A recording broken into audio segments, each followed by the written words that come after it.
Hello everybody, I'm Matt here, and today I'm going to be talking about the Deluxe Edition for Battlefield Hardline and how it does seem like the battle packs and the weapons in the Deluxe Edition will actually be exclusive to the Deluxe Edition. So, a few weeks ago, I made a video talking about the Deluxe Edition in Battlefield Hardline and if it will be overpowered. Now, this was before the beta came out, this was before a lot of information came out on this, and I made that video. I want to make a follow-up to that video. Now, if you don't know what the Deluxe Edition is, the Deluxe Edition will give you a versatility battle pack containing a highly versatile assault rifle, a unique camo skin for your weapons, and an XP boost.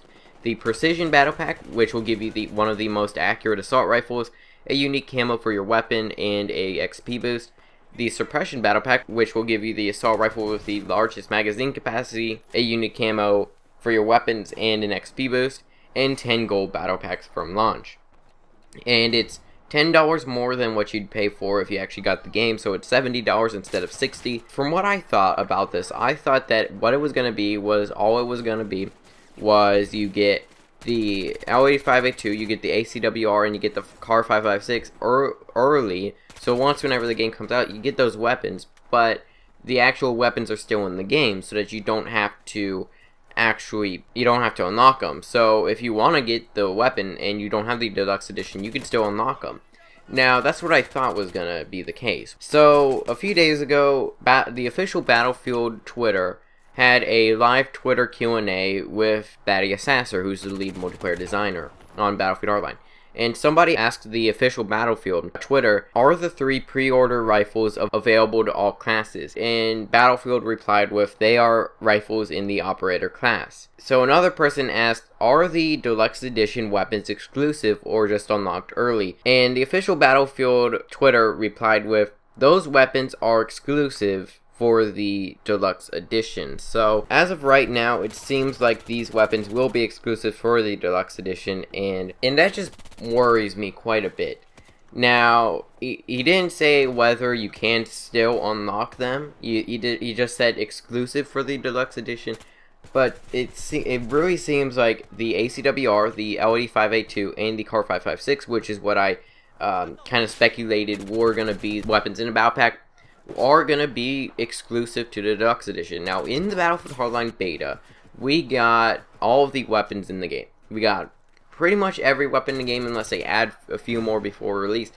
But we didn't get the LD5A2, we didn't get the ACWR, and we didn't get the CAR 556. And we didn't get those in the beta. But we got every other weapon. And those weapons were in like early release footage that a few YouTubers got to play, and they got to release some footage of those guns are already in the game. And we got every other gun in the game. We got all the attachments and stuff, but we didn't get those 3 weapons in the beta. So that just leads me to believe that those are the weapons in the Deluxe Edition, or they just didn't want to add them to the beta. That could also be the case. They just, they weren't finished or anything, but it really seems like, the ACWR, that's a pretty versatile carbine. The Audi 5A2, that's always, been a pretty accurate assault rifle. The CAR 556 doesn't seem like it will actually have the largest ammo capacity as of right now, because in the early release footage, it seemed to have only a 40-round magazine, while the ARM seems to have a 50-round magazine. Or the Audi 5A2, the ACWR, and the CAR 556 were already taken out of the game and just aren't going to be in the game. That could be the case, and if that is the case, then I would assume that the suppression battle pack will contain the ARM, which is like Galil. Then we may also get like the M16A3 in the accuracy battle pack. The versatility battle pack may be like a G36C or something, if those weapons are taken out of the game. But it does seem like the ACWR, the Audi 5A2, all those guns are gonna be in the Deluxe Edition. So I don't know how I feel about this. Usually I'm all for weapons in DLC. I love getting new weapons in DLC.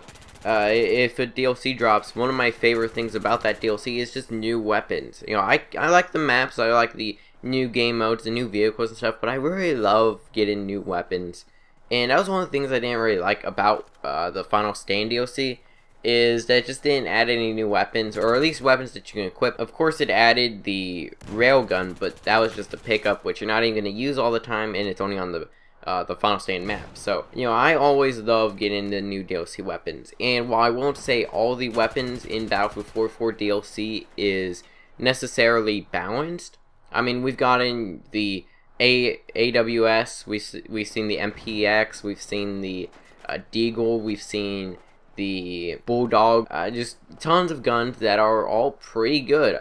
I think some of the DLC weapons are some of my favorite weapons in the game. I think the MP7 may be one of my favorite guns in the game, the MPX, the AS Val, the Gold Magnum, the AWS, the Bulldog, the Audi 5A2 even, are all very, very good guns. And just something about the weapons in Battlefield 4, I wouldn't say necessarily they're overpowered. Just overall, I think that the weapons in Battlefield 4 weren't necessarily overpowered, but they were still good. They were still good weapons, and I really, really enjoyed the weapons for DLC in Battlefield 4.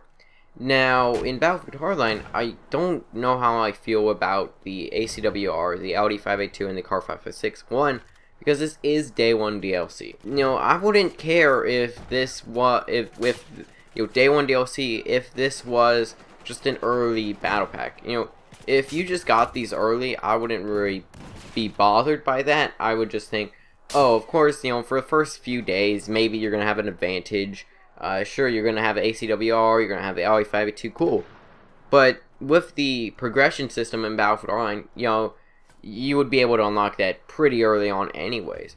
And sure, you know, you may get an extra camo, you may get a few battle packs and stuff, but that isn't really a problem for me because that doesn't really inbounds the game. In the long run, it doesn't inbounds the game. You know, after a while, everybody's going to have lots of battle packs. Everybody's going to have the Audi 5A2, the ACWR, all those weapons. If the Battlefield 4 stats on these weapons are any indicator, these weapons will be pretty powerful. I mean, the ACWR, if it has like an 880 rounds per minute, which is what I believe it is in Battlefield 4, if it has that, and it has a fast reload, which it does have in Battlefield 4, and it has, you know, pretty good accuracy and stuff, that weapon is going to be powerful. And that's going to be if it does have the same fire rate that it has in Battlefield 4, it's going to be the fastest fire in Carbine. And if the Audi 5A2, which I wouldn't say was really a bad weapon in Battlefield 4, it was actually pretty good.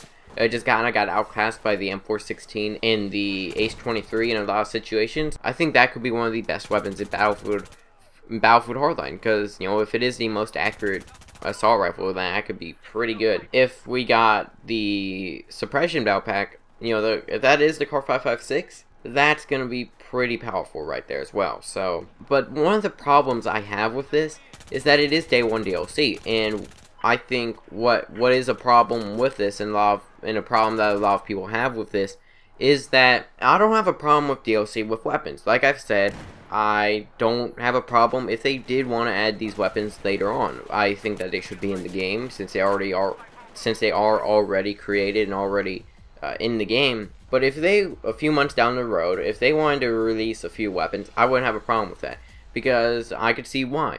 You know, people are gonna get bored of the game. You're gonna want more content after a few months, and, you know, they release new maps, release new guns and stuff, and then people come back to the game.